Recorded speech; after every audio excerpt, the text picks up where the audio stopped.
হাজোৰ ক্ষেত্ৰীহাৰদিয়াত ভূমিকেন্দ্ৰিক সংঘাত চৰকাৰী ভূমি বেদখল কৰি মন্দিৰ নিৰ্মাণৰ অভিযোগ লোক নিৰ্মাণ বিভাগৰ অধীনস্থ হাজো ৰামদিয়াৰ বামুন্দি হালুগাঁও সংযোগী গড়কাপ্তানী মূলপথৰ দাঁতিত লাগি থকা ৭৫ নং পট্টা ১৩ নং জমিৰ গৰাকী হৈছে জিতু চৌধুৰী পৰিয়ালটো জানিব পৰা মতে চৌধুৰীৰ পৰিয়ালটোৱে ৰাজহুৱাকৈ নিজৰ এটুকুৰা ভূমিৰ অংশৰ পৰা এটা অংশ ৰাইজৰ মাংগলিক কাম-কাজৰ বাবে দান কৰি আহিছিল যদিও ৰাইজে সেই স্থানতে সুবিধা অনুযায়ী বিবাহ সকাম আদিৰ মাংগলিক কাম-কাজসমূহ সম্পূৰ্ণ কৰিছিল ঠিক সেই স্থানতে পুৰণি পিডব্লিউডি লোক নিৰ্মাণ বিভাগৰ অধীনস্থ পথটোৰ ওপৰত একাংশ লোকে চৰকাৰী অনুমতি অবিহনে মন্দিৰ নিৰ্মাণ কাৰ্য আৰম্ভ কৰিব লোৱাত সৃষ্টি হৈছে তীব্ৰ সংঘাতৰ যাৰ পৰিপ্ৰেক্ষিতত পট্টা নং ৭৫ আৰু ১৩ নং জমিৰ গৰাকী জিতু চৌধুৰীৰ পৰিয়ালটোৱে এতিয়া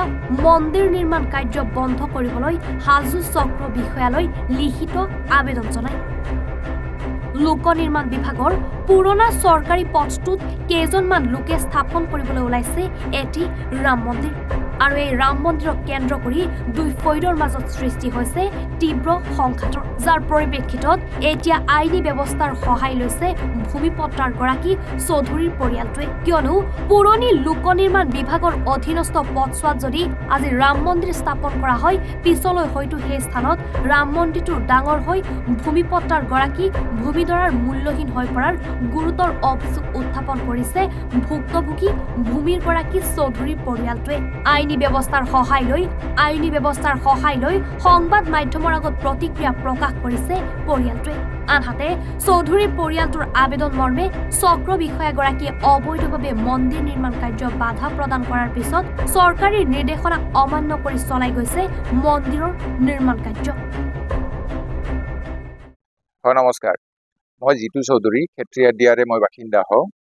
এইটো হ'ল আপোনালোকৰ সন্মুখত থকা এই ৰাস্তাটো হ'ল হাজো ক্ষেত্ৰীহাৰদিয়া বামুন্দি ৰাস্তা আগতে এইটো ৰাস্তা পিডব্লিউডিৰ মেইন ৰাস্তা হিচাপে ব্যৱহাৰ হৈছিল যোৱা ২ বছৰমানৰ পৰা এই ৰাস্তাটো আপোনাৰ চিচি ব্ৰিজ হোৱাৰ পৰা চাইডেদি এনেকৈ ওলাই গৈছে এই ৰাস্তাটো নতুন ৰাস্তাটো ব্যৱহাৰ হোৱাৰ সুযোগ লৈ পুৰণা ৰাস্তাটো বন্ধ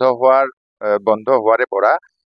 দুজনমান মানুহৰ এই ৰাস্তাটোৰ ওপৰত চকু আছিল আৰু যোৱা লাষ্ট ৮-১০ দিনৰ পৰা তেওঁলোকে এই ৰাস্তাটোত এটা অবৈধ নিৰ্মাণ কাৰ্য সংঘটিত কৰিছে মোৰ পিছফালে আপোনালোকে দেখাই পাব এই ৰাস্তাটো বন্ধ কৰি পেলাই ক্ষেত্ৰীহাৰদিয়া গয়াৰহ ৰাস্তা পিডব্লিউডিৰ ৰাস্তা এটা এইটো বিনা পাৰ্মিশ্যনত চৰকাৰী কোনো অনুমতি অবিহনে এই ৰাস্তাটোত তেওঁলোকে এটা ৰাম মন্দিৰ প্ৰতিষ্ঠা কৰাৰ নাম লৈ পেলাই এটা অবৈধ দখল কাৰ্য সংঘটিত কৰিছে তেওঁলোক হ'ল ইয়াতে ৩জন মানুহ মেইনলি জড়িত হৈ আছে এজন হ'ল সুৰেন কলিতা এজন হ'ল হৰিণ কলিতা আৰু এজন হ'ল পৰশু কলিতা সুৰেন কলিতা হৰিণ কলিতাৰ গাঁও ক্ষেত্ৰীহাৰদিয়া আৰু পৰশু কলিতাৰ গাঁও হ'ল বৰহাৰদিয়া এতিয়া মোক এটা বস্তু কওক কেনেকে ৰাইজৰ নাম লৈ পেলাই ইয়াতে আমাৰ ক্ষেত্ৰীহাৰদিয়া উন্নয়ন কমিটি আছে তেওঁলোকৰ কোনো ছাপোৰ্ট নাই ইভেন অহা দেওবাৰে তেওঁলোকৰ গাঁও সভা আছে আমাৰ গাঁৱৰ ৰাইজৰ গাঁৱৰ সভা আছে বজৰং দলৰ নাম লৈছে বজৰং দল ইয়াত কোনো ধৰণে জড়িত নহয় বুলি তেওঁলোকৰ উচ্চস্তৰীয় মানুহকেইজনে আমাক জনাইছে RSS জড়িত নহয় বুলি তেওঁলোকে থানাতো জনাইছে চ' কাৰ জোৰত কিহৰ শক্তিৰ বিনিময়ত এই ৩জন মানুহে এই ৰাস্তাটো দখল কৰা তেওঁলোকে সাহস পালে এই ৰাস্তাটো দিয়ে আমাৰ গাঁৱৰ গোটেইখিনি বহাগত গৰু ধোৱা কাৰ্য আমাৰ এই ৰাস্তাটো দিয়ে মানুহে কৰে ক্ষেত্ৰীহাৰদিয়াৰ বিয়া সভা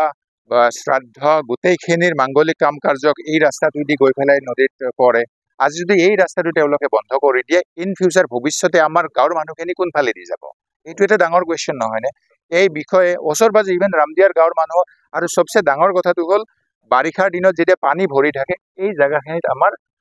শ্মশান হিচাপেও আমাৰ গাঁৱৰ ৰাইজে ইয়াতে সবদা কৰি আছে আমাৰ অনুমতি সাপেক্ষে আৰু এইখিনি এৰিয়াতে মই এটা মোৰ নিজৰ ব্যক্তিগত ফালৰ পৰা এখন শ্মশান দান কৰিম বুলি মই ৰাইজক অলৰেডি আজি ২ বছৰ আগৰ পৰাই মোৰ কোৱা আছে তো এইবিলাকক উপেক্ষা কৰি পেলাই ইয়াতে ২-৩জন মানুহে নিজৰ বাহুবলৰ দমত ভূ মাফিয়াৰ কায়দাৰে এইখিনি ৰাস্তা দখল কৰা কোনো পধ্যে আমি মানি ল'ব নোৱাৰিম যদি আমি ইয়াৰ এগেইনষ্টে SDC মেডাম হাজো থানা ৰামদিয়া থানাত আমি ইয়াৰ বিপক্ষে আমি গোচৰ দিছোঁ মানুহও পঠাইছিলে আমাক উচিত বিচাৰ লাগে অতি শীঘ্ৰে এইটো উচ্ছেদ হ'ব লাগে আৰু আগৰ দৰে যাতে গাঁৱৰ ৰাইজে এই ৰাস্তাটো ব্যৱহাৰ কৰিব পাৰে তাৰ কাৰণে আমি আপোনালোকৰ ওচৰতো প্ৰশাসনে যাতে ব্যৱস্থা লয় আপোনালোকৰ যোগেদি আমি অনুৰোধ জনাম চৰকাৰক মন্দিৰ হোৱাৰ আমাৰ কোনো আপত্তি নাই চাওক আপোনালোকৰ ইফালে ৰাইট চাইডে হওক আমাৰ পিছফালে হওক 100, 150, 200 বিঘা চৰকাৰী ভূমি আছে। যদি আমি মন্দিৰৰ সম্পূৰ্ণ ছাপৰ্টত আছো, তেওঁলোকে মন্দিৰটো বেলেগত পাতক, চৰকাৰী মাটি ৰাস্তাটো কিয় দখল কৰিব লাগে? ৰাস্তাটো দখল নকৰি অলপ আগত আপোনালোকে কেমেৰা ঘূৰালে দেখা পাব, তাতে 150, 200 বিঘা চৰকাৰী ভূমি আছে, তাতে তেওঁলোকে 2 বিঘা 3 বিঘা মাটি এলটমেণ্ট লৈ পেলাই তেওঁলোকে মন্দিৰ নিৰ্মাণ কৰক। আমিও ছাপৰ্ট কৰিম, আমিও ডনেশ্যন কৰিম, কিয় নকৰিম? আমাৰ কোনো মন্দিৰৰ আমি বিৰোধী নহয়। হয়, চক্ৰ বিষয়াৰ লগত এই বিষয়ত আমাৰ যোৱা লাষ্ট 22 তাৰিখৰ পৰা আমাৰ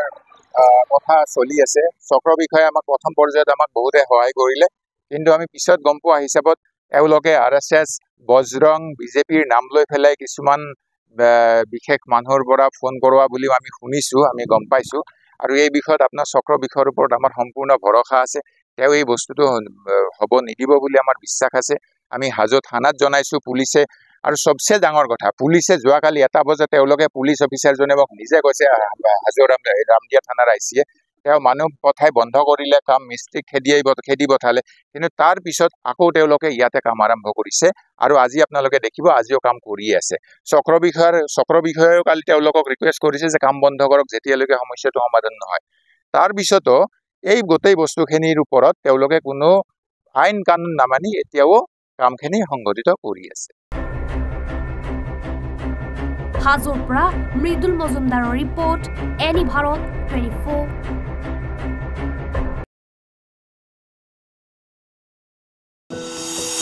এনি ভাৰত 24ৰ প্ৰথম প্ৰয়াস, জুবিন গাৰ্গৰ গীতৰ প্ৰতিযোগিতা। জুবিনৰ গানে কি আনে?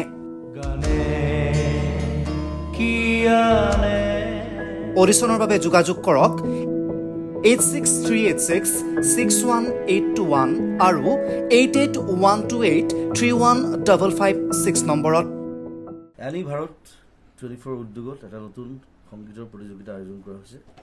য'ত মোৰ গানৰ প্ৰতিযোগিতা হ'ব। আপোনালোকে তাত প্ৰতিযোগী হিচাপে আহিবলৈ পাৰিব, আৰু মোৰ ফালৰ পৰা আন্তৰিক শুভকামনা জনাইছোঁ। আৰু অনুষ্ঠানটোৰ নাম হৈছে গানে কি আনে। সকলোকে মৰম জনাইছোঁ, সকলোৱে আহক, ইয়াত অংশগ্ৰহণ কৰক। Thank you very much. Love U.